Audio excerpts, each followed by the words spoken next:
À 600 km seulement des côtes de Provence, l'Algérie offre le plus bel exemple de ce que peut notre génie national quand il s'attache à une œuvre de civilisation et d'humanité. En Oranie, son action s'est révélée particulièrement efficace, puisque c'est là, pour reprendre le mot du poète, qu'il a recréé la terre après Dieu. On accède à Oran par 2 voies maritimes également importantes. La première a son point de départ à Marseille, la seconde à Port-Vendre. Ce petit port pittoresque est situé en droite ligne sur la route France-Algérie, de là sa prospérité actuelle.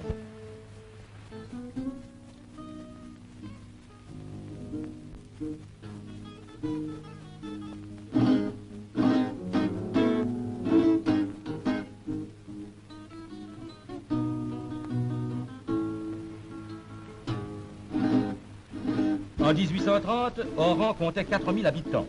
Elle en compte à présent 200 000.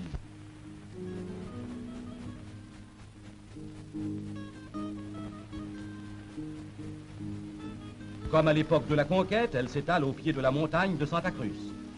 Mais les lourds canons qui encombraient alors les quais ont aujourd'hui fait place à une multitude de tonneaux et de marchandises diverses qui soulignent l'essor prodigieux de son activité économique.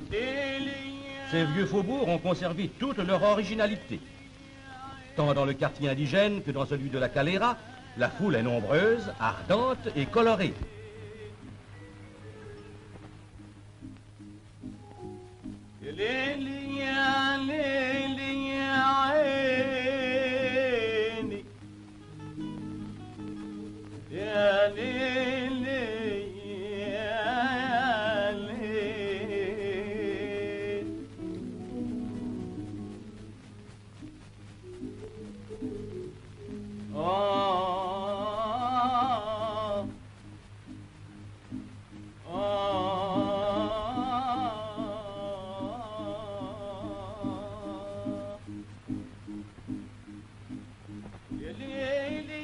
Toutes les races méditerranéennes s'y coudoient. Et il n'est pas rare de découvrir subitement, au débouché d'une ruelle, quelques Valenciennes au regard de jet.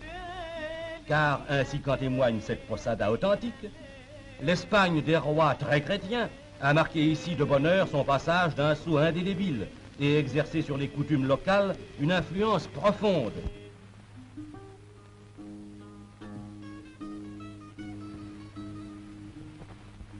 Que nous retrouvons d'ailleurs dans l'architecture de certaines maisons, dont la conception évoque parfaitement les plus beaux spécimens de l'art hispano-mauresque.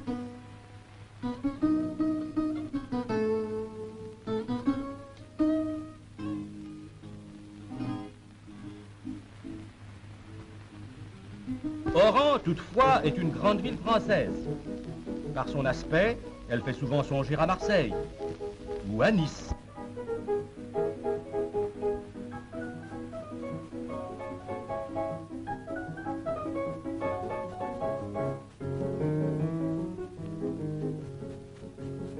Et l'héroïsme, là aussi, a su répondre en 1914 à l'appel angoissé de la mère patrie.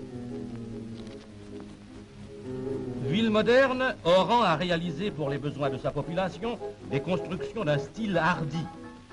En pleine croissance, elle s'élargit sans cesse. Parallèlement à tous ces travaux, l'œuvre sociale se développe sur un plan rationnel.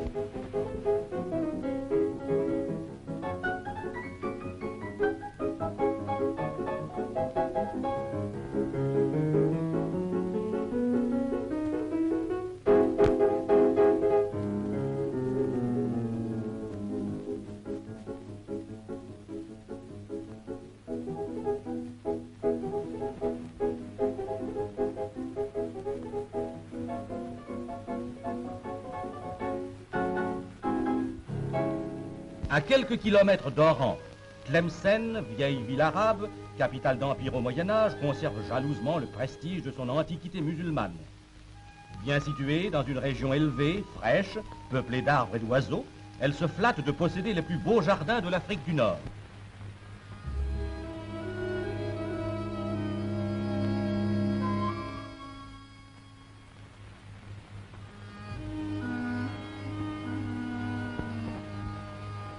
Comme autrefois, les Aïssaouas sont restés de la grande attraction religieuse du pays.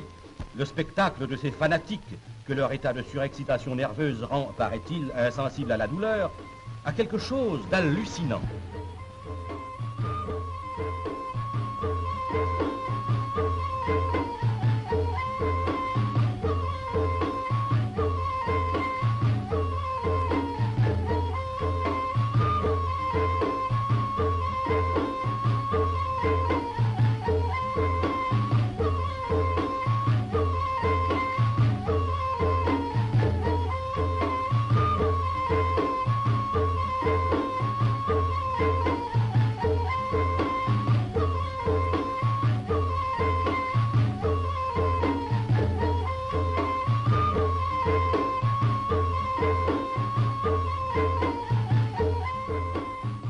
Foyer d'études coraniques très important, Tlemcen a gardé de son passé religieux quelques vestiges architecturaux dont elle est fière.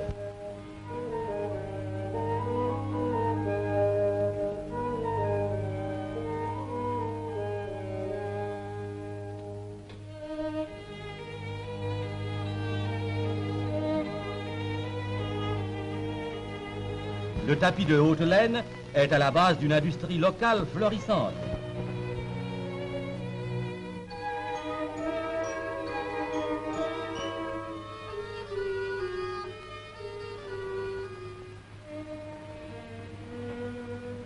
Les environs de Tlemcen ont un charme si particulier, la nature y est si riche, qu'ils séduisent immanquablement le visiteur surpris de cette magnifique révélation. Sidi Bel Abbès, la Légion étrangère.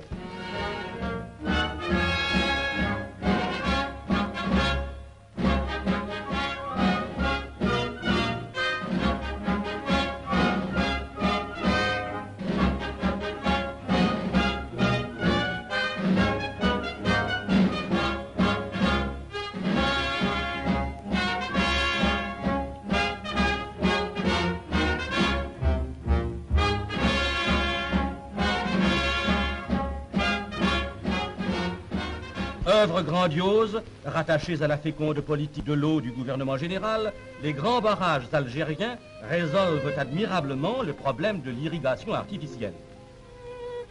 Le département d'Oran en possède plusieurs. Le plus moderne est sans doute celui de Bouhanifia, construit sur le modèle du barrage du Grib, dans le département d'Alger. Il n'est pas encore terminé. Il aura 54 mètres de haut.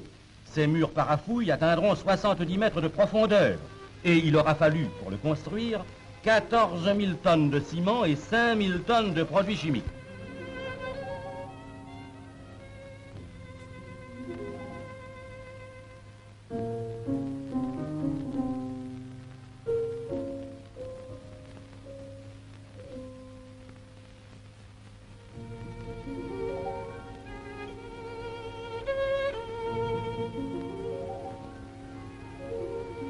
Le déversoir, ouvrage gigantesque susceptible d'évacuer 5500 mètres cubes d'eau à la seconde, représentant pour l'Algérie une dépense de 1,2 milliard de francs, permettant une réserve de 700 millions de mètres cubes d'eau et l'irrigation de 100 000 hectares. Ces barrages ont fait surgir la vie des terrains morts et semé la prospérité dans des régions autrefois désertiques.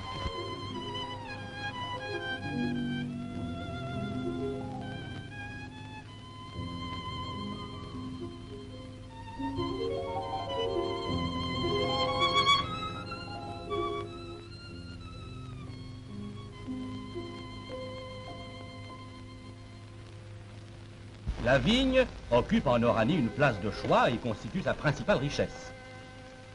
C'est que l'Algérie peut, à elle seule, servir de cave à l'Europe. Traitée selon des procédés modernes, bénéficiant d'un climat idéal, sa production vinicole est sans doute très abondante, mais elle se signale surtout par l'excellence de ses crus, dont beaucoup sont au moins comparables aux meilleurs crus de la métropole.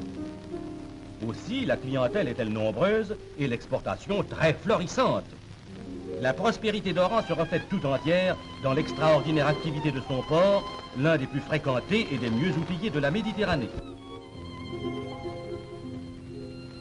En un mois, le port d'Oran reçoit environ 700 navires, représentant une jauge totale de 1 200 000 tonneaux et plus de 260 000 tonnes de marchandises y sont débarquées ou embarquées.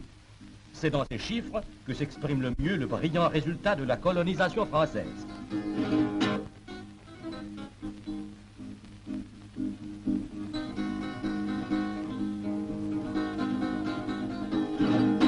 Le miracle oranais n'est pas un mythe, mais une heureuse réalité. Voilà qui juge une politique et une race.